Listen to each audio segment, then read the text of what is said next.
안녕하십니까. 조용일 목사의 칠판설교 오신 것을 환영합니다. 오늘 같이 나누실 말씀은 지난 시간에 이어서 마태복음 5장 7절 말씀 다 같이 한번 읽어보시겠습니다. 긍휼히 여기는 자는 복이 있나니 저희가 긍휼히 여김을 받을 것이며. 아멘.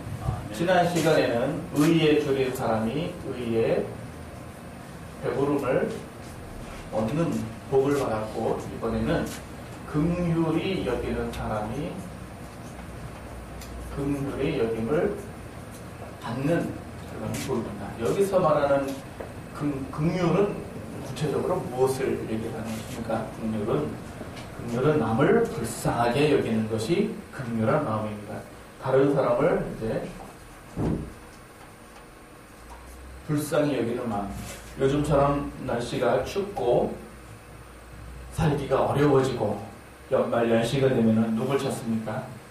가난한 사람들을 돌아보지요. 그래서 그 날씨가 추워지니까 노숙자들이 야숙을 하다가 혹시나 동사하지 않을까 염려를 해서 그 쉴 수 있는 쉼터를 마련을 하고, 또 국물을 뜨끈뜨끈하게 해서 이렇게 밥을 주고, 또 독거 노인들이나 또는 소녀 가장들이나 다 이 살기가 힘든 사람들을 찾아보는 거, 돌아보는 거, 이게 다 이제 불쌍히 여기는 것에 이제 해당이 됩니다. 그런 것을 가르쳐서 이제 긍휼히 여긴다 그랬는데, 하나님께서 말씀하시는 긍휼히 여긴다 하는 것은 여기에 죄라는 문제가 같이 포함이 되어야 되는 문제입니다. 그래서 이 죄라고 하는 것이 어떤 긍휼을 얘기하는가, 우리 팔복 배우실 적에 애통하는 자는 복이 있나니 저희가 위로를 받는다고 그렇게 배우셨어요. 그런데 이 애통을 하는 게 왜 애통을 하는가 봤더니 자기의 죄 때문에 애통을 해요. 그래서 이 죄가 두 가지로 자기의 죄가 있고 이웃의 죄가 이렇게 있습니다. 이웃의 죄가 있는데, 여기서 말하는 애통이 자기가 자기의 죄에 대해서 애통을 하는 것은 지극히 당연한 것이고, 이때 회개의 영을 받아가지고 주님 내가 죄인입니다 라고 고백하고, 진짜 이때부터 이제 신앙생활 정말 제대로 시작하시고, 그 다음에 이웃의 죄는 무엇인가 하면 이 사람의 마음에 있는 죄의 법이 나를 공격을 하는 걸 얘기를 합니다. 그래서 이 사람이 그 죄법이 있어요. 본인은 몰라요. 그냥 죄법이 있어요. 그 영의 문제이기 때문에. 그러면 이 죄법을 가지고 나를 어떻게 하는가? 나를 괴롭게 하는 거예요. 그래서 무슨 책임을 추궁을 한다거나, 무슨 뭐 사소한 거 가지고 별것 아닌 거 가지고 굉장히 큰 것처럼 얘기를 해서 나를 곤란하게 한다거나 하는 여러 가지. 그러니까 이웃의 죄를 인해서 그 대가를 내가 치르는 거예요. 그 대가를. 그래서 가령 예를 들어서 우리 집에 고래가 한 마리 있어요. 술고래가 하나가 있어. 그래서 이 술고래가 우리 아저씨야. 그러면 내가 어떻게 돼요? 그 대가를, 술고래 아저씨 뒷바라지를 내가 하고 있잖아요. 또 우리 집에 아들이 하나 있는데, 어떤 아들이 있나? 날아다니는 비인 청소년, 뭐 사고만 치는 사고뭉치. 만약에 이랬다고 합시다. 그러면은 이 아들의 뒷바라지를 또 누가 해요? 그것도 내가 하잖아요. 이게 뭔가 이웃의 죄에 대한 그 애통, 속이 터지는 그 애통에 대해서 내가 하나님으로부터 위로를 받는 거라면, 여기서 말하는 긍휼은 무엇인가? 그 이웃에 대해서 내가 그 사람의 죄까지도 불쌍히 여길 수 있는가라는 걸 얘기를 하는 거예요. 여기서 말하는 불쌍히 여기는 거하고 여기서 말하는 불쌍히 여기는 거하고는 굉장히 수준적인 차이가 있습니다. 그래서 단순히 눈에 보이는 거예요. 눈에 보여. 왜? 이 사람이 딱 봐도 안 됐거든요. 딱 봐도 불쌍하니까 도와주는 거하고, 여기는 딱 봐도 불쌍하게 안 보여요, 이거는. 왜? 이 사람은 어떤 사람인가? 잘난 사람이에요. 왜? 나를 괴롭게 하거든. 그 사람의 죄법을 인해서 나를 갖다가 괴롭게 하는 거예요. 그래서 나의 무슨 단점을 하나 딱 발견을 했다. 그러면은 자기 단점은 무슨 대들보 같은데, 내 조그마한 티 하나를 가지고 이거 안 고친다고 또 얘기를 하는 거야. 그래서 이 사람은 어떤 사람인가? 잘난 사람이에요. 이 사람은 어떤 사람인가? 부유해. 이 사람은 또 어떤 사람인가? 많이 배웠어. 이 사람은 또 어떤 사람인가? 하여튼 뭐 품이 있는 사람이에요. 그래서 자기는 자기 나름대로 자기 기준을 가지고 자기 인생을 철학을 갖고 뭐 그렇게 다 산다고 생각을 하지만 이 사람이 뭔가? 이 사람이 불쌍하게 보이는가? 그래서 예수님께서 십자가 위에 달려있을 때에도 그 밑에 있는 수많은 사람들, 로마 병사들, 제사장들, 서기관들, 바리새인들, 또 험악한 유대인들, 어찌하여 다른 사람은 구원하고 너는 구원 못하느냐, 십자가에서 내려오라라고 하는 그 조롱의 말을 들을 때 예수님께서 하신 말씀이 저들을 용서하소서. 저들이 하는 일을 자기들이 알지 못하나이다 라고 얘기할 수 있는 그 불쌍함, 그 긍휼을 얘기를 하는 거예요. 그래서 이게 불쌍해지면 이 사람이 왜 저렇게 나한테 저러는가? 저 사람이 왜 저렇게 고래일 수밖에 없고 담배를 끊지 못하고 왜 저 아이가 저럴 수밖에 없는가? 라는 것을 나는 안단 말이죠. 그러니까 그 사람을 불쌍히 여길 수가 있는 것입니다. 이거는 나의 죄에 대한 긍휼이 아니에요. 다른 사람의 죄에 대한 긍휼입니다. 그래서 교회 출석을 뭐 하고 안 하고 왜 그러는지 알아요. 그게 문제가 뭐냐? 그 사람은 죄법에 있는 거죠. 그런데 이것을 어떻게 하는가? 내가 불쌍해.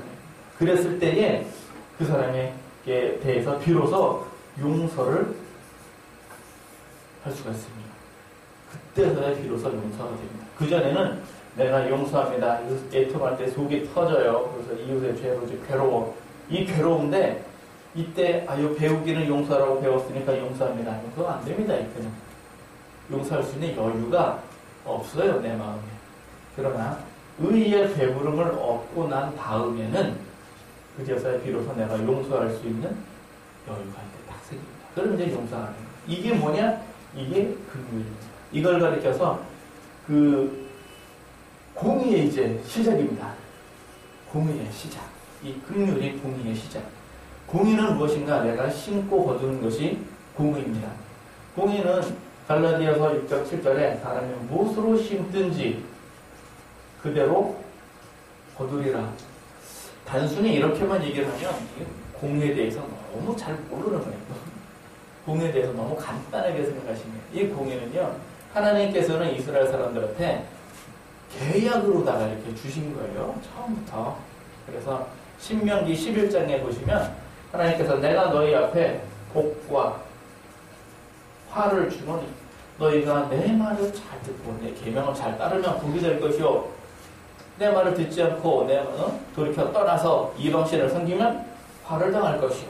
그러니까 우리가 하나님께 복을 받으려면 어떻게 됩니까? 하나님 복 주시옵소서 하고 기도하는 거 하고 하나님의 말씀을 잘 듣고 행하는 거 하고 어떤 게 더 복이 되겠어요? 하나님께서는 언약 약속하셨단 말이에요. 약속 이렇게 해주겠다. 그러면 우리가 그 약속대로 가면 복이에요. 이게 공이라는 겁니다.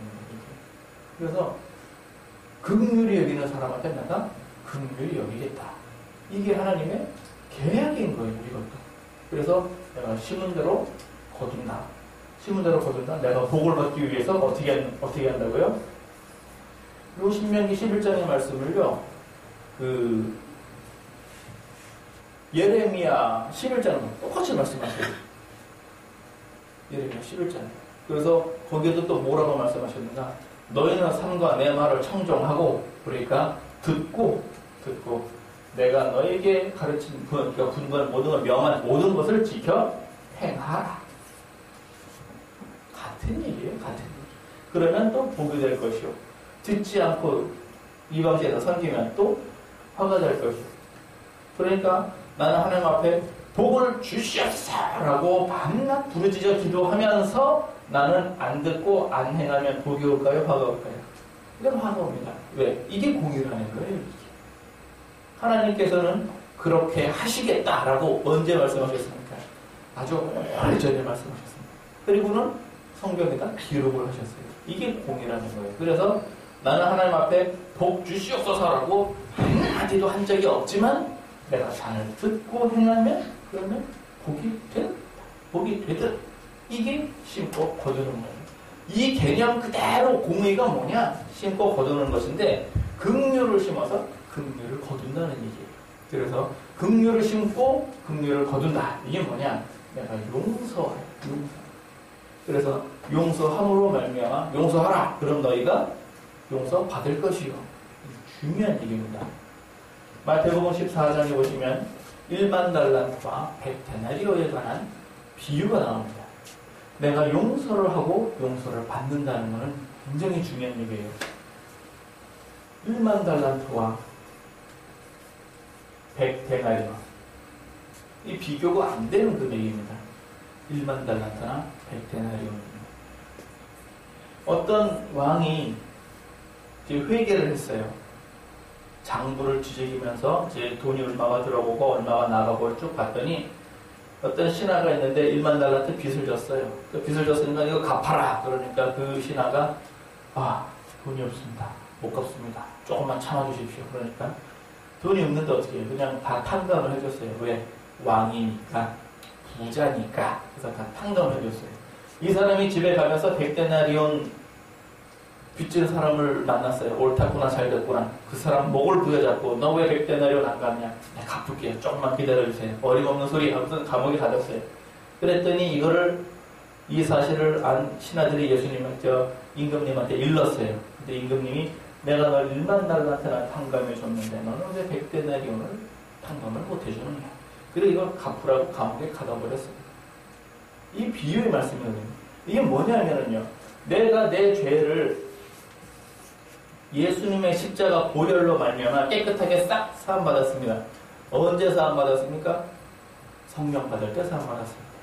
사도행전 1장에 보시면 사람이 자기 예수를 믿고 회개하고 믿고 세례를 받고 회개하면 죄 사함을 얻은 후에 그들은 어떻게 한다고요? 성령을 받는다.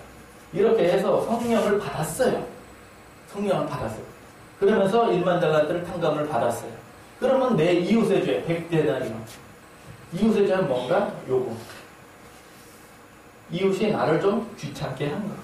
이웃이 나에 대해서 잘못한 거. 이거를 내가 용서를 해주지 않으니까 이 1만 달란트에 관한 것을 하나님이 갚도록 그렇게 하시더라. 그런 얘기. 그래서 우리가 살면서 생기는 여러 가지 사건, 사고, 무슨 병, 이런 것들을 1만 달란트 탕감 받으면서 같이 탕감을 받았는데 100데나리온을 가만 놔두니까 어떻게 되더라? 요게 다시 나더라. 그러니까 우리가 예수 잘 믿으면서 의의 배부름을 얻으면서 긍휼을 행하지 않는다는 것은 예수 믿으면서 문제 안 풀리는 거, 이거하고 연관이 되는 일입니다.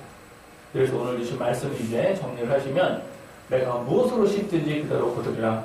마태복음 6장 9절부터 예수님께서 너희는 이렇게 기도하라 하고 주님께서 친히 가르쳐 주신 그 기도에 보시면 우리가 우리 이웃의 죄를 사하여 준 것 같이 우리를 사하여 주옵시고, 그래서 우리가 죄사함을 받으려면 성령 받은 후에 지은 죄들은 내가 이웃을 용서함으로써 용서를 받는 것입니다. 이렇게 해서 오늘 주신 말씀대로 우리가 긍휼을 행해서 긍휼을 다 받읍시다. 우리가 의의 배부름을 얻었으면 그럼 이제 알 거 다 안다, 이제 그런 얘기입니다. 그러면 이웃의 허물에 대해서 어떻게 하는가? 왜 저 사람은 왜 저러는 거야? 그걸 모른다고요? 의의 배부름을 얻었다면 아는 겁니다. 알고 있는 거예요. 왜? 의의 배부름 얻었다는 건 이미 안다는 얘기거든요. 모른다 그러면 아직 의의 배부름이 아닌 거. 이렇게 하셔서 여러분과 저는 의의 배부름을 풍성하게 얻은 여러분과 저는 많은 사람들 용서하시고 이 100데나리온 다 탕감받아서 1만 달란트 탕감을 유지하시고 하나님께로부터 그 깨끗함을 긍휼히 여기시는 여러분과 저 되기를 예수님 이름으로 축원합니다. 감사합니다.